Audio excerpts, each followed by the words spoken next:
JDU का पहला list आज जारी होगा, आज दोपहर तक जारी हो जाएगा और मुख्यमंत्री जी का कल से चुनाव प्रचार अभियान भी शुरू हो जाएगा। कल वो समस्तीपुर और संभवतः दरभंगा दोनों जगह उनका कार्यक्रम, चुनावी अभियान कल से शुरुआत है मुख्यमंत्री जी का।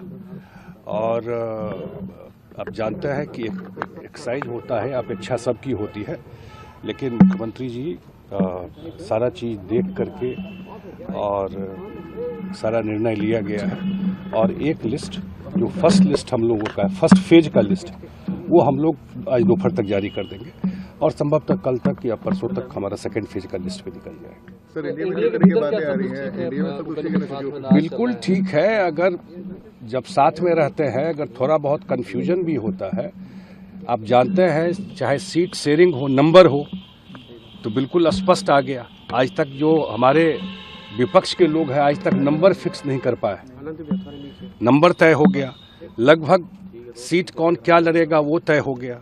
अब ये भी देख रहे हैं कि लिस्ट जारी हो रहा है अलग अलग पार्टियों का और जो लोग नॉमिनेशन करने जा रहे हैं वो शुरुआत हो गई है। तो हर एक लिहाज से पूरा एनडीए यूनिफाइड है, एक है, क्योंकि पर्पस है नीतीश कुमार जी के नेतृत्व में सरकार बनाना। और जो सर्वे आ रहा है, जो लोगों का फीडबैक आ रहा है, जो लोगों का सेंटिमेंट है, डबल इंजन के सरकार का जो एक फायदा लोग देख रहे हैं, तो वो पीछे मुड़ करके आप नहीं देखना चाहते। और आप जानते हैं अभी कोर्ट में भी जो हुआ दिल्ली में, तो सारी बातें ऐसा नहीं है। लोगों के, बिहार के लोग बहुत ही स्मार्ट और समझदार हैं उस चुनाव को लेकर के, तो उनको सब बात नज़र में है। और जब मुख्यमंत्री जी का कल से प्रारंभ हो जाएगा चुनावी कार्यक्रम, तो फिर एक अलग माहौल शुरू हो जाएगा। लेकिन एक सवाल ये है कि कहा जा रहा है विपक्ष की ओर से कि एनडीए नेताओं में ही आपस में सिर्फ फुटओवर है या जेडीयू में? कहाँ सिर्फ फुटओवर? जेडीयू में क्यों कुछ होगा? जेडीयू में मैं कहीं कहीं देखता रहता हूँ, ये जो नैरेटिव बनाने का कोशिश करते हैं कुछ लोग, एजेंडा बेस्ड। मैं जानता हूँ कि बहुत सारे आजकल लोग जो आपके प्रोफेशन में भी है, वो एजेंडा लेकर चलते हैं कि नीतीश कुमार ने कमान संभाला। अरे कमान छोड़ा कब? कमान संभाले हुए हैं, पूरा बिहार का भी कमान संभाले हुए हैं और पार्टी का भी कमान संभाले हुए है। इस पार्टी में जो भी निर्णय होता है नीतीश कुमार जी के कंसेंट, उनके विचार के बाद ही होता है। सब उनसे डिस्कस। हाँ, वो डेमोक्रेटिक आदमी है, ऑटोक्रेट नहीं है। वो सबसे चर्चा करते हैं, सबका फीडबैक लेते हैं, अब फिर निर्णय लेते हैं, लेकिन अंतिम मुहर किसी भी चीज पर मुख्यमंत्री जी लगा। सर, इस बार सर सोशल मीडिया के जरिए ये सारी जानकारी मिल रही है। वही मैं देख रहा हूँ, रात में दिखा कि अब ऐसा नैरेटिव, मैं आप लोगों से भी आग्रह करता हूँ, जो कुछ लोग इस तरह का अफवाह फैलाते हैं, और बिहार के जनता को भी मैं आगाह करना चाहता हूँ आप लोगों के माध्यम से कि भाई अफवाह फैलाने भी बहुत सारे लोग आजकल घूम रहे हैं। इस सब अफवाह पे मत ध्यान दीजिए। जब तक ऑथेंटिक सोर्स से बात नहीं आए किसी भी तरीके का, कोई पुराना वीडियो लेके कहीं चला देता है, कोई गाड़ी को कहीं घुसा देता है, कहीं कुछ जाकर के डाल देता है और एक कंफ्यूजन की स्थिति लोगों में भी पैदा करता है। मुझे ही कल सुबह कितने लोग फोन करना शुरू कर दिए, तो हम तो लोग बोले कि 11 बजे तक तो हम लोग सब काम करके निकले हैं, तो रात 11 बजे के बाद क्या हो गया?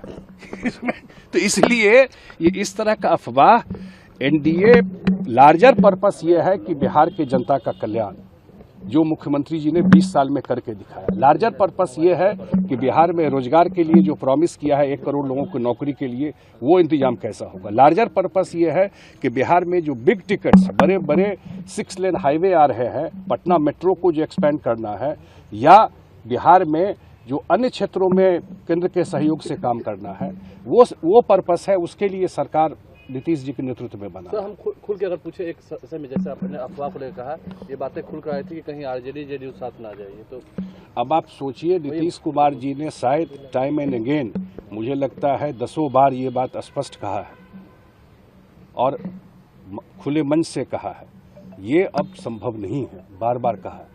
और इसको जो अफवाह फैलाने वाले लोग हैं, क्योंकि मैं जानता हूं उनको पता है कि रिजल्ट क्या होने वाला है, ये क्यों कर रहे हैं। दीवाल की लिखावट पढ़िए, लोगों को पता है रिजल्ट क्या होने।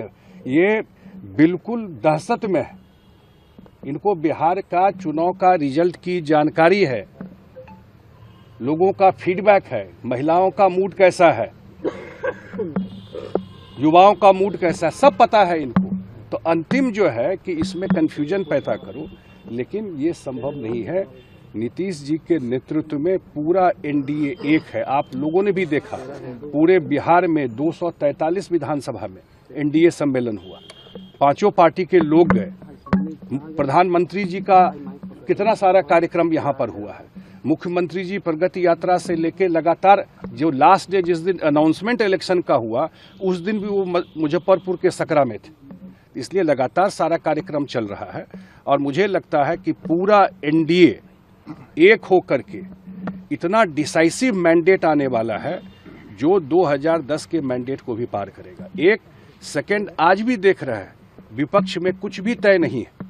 मैं इस पे कमेंट नहीं करना चाहता था, कुछ भी तय है, नंबर, सीट, जो एक स्थिति है उसमें, इसलिए उन लोगों को पता है कि रिजल्ट क्या होने वाला है। इसीलिए सर मुख्यमंत्री कहीं और भी 2 जगह नॉमिनेशन में जा रहे हैं, कहीं और भी जाने का सेकंड फेज में वगैरह कुछ प्रोग्राम भी? हाँ, आगे तय होगा। अभी कल से उनका शुरुआत है यात्रा का, माने चुनावी यात्रा का, और आगे उनका अन्य जगह कार्यक्रम लगेगा। उनका फिर वो कैंप भी करते हैं। आप सब जानते हैं कि वो जब सीमांचल में या कोसी में जब उनका कार्यक्रम होता है तो वहीं कैंप, मधेपुरा में कैंप करके वो पूरा वहाँ से कैंपेन करते हैं। तो वो सारा जो उनका ट्रेडिशनल रहा है पास्ट का, उनका उसी तरह से कैंपेन। उपेंद्र कुशवाहा जी को लेकर के कहा जा रहा है कि वो भी दिल्ली गए हैं। बिल्कुल, उपेंद्र कुशवाहा जी हम लोगों के महत्वपूर्ण सहयोगी हैं, बिल्कुल साथ है, और जब एक साथ रहते हैं, अगर कोई कंफ्यूजन रहता है तो सब मिलकर उसको रिजॉल्व करते हैं।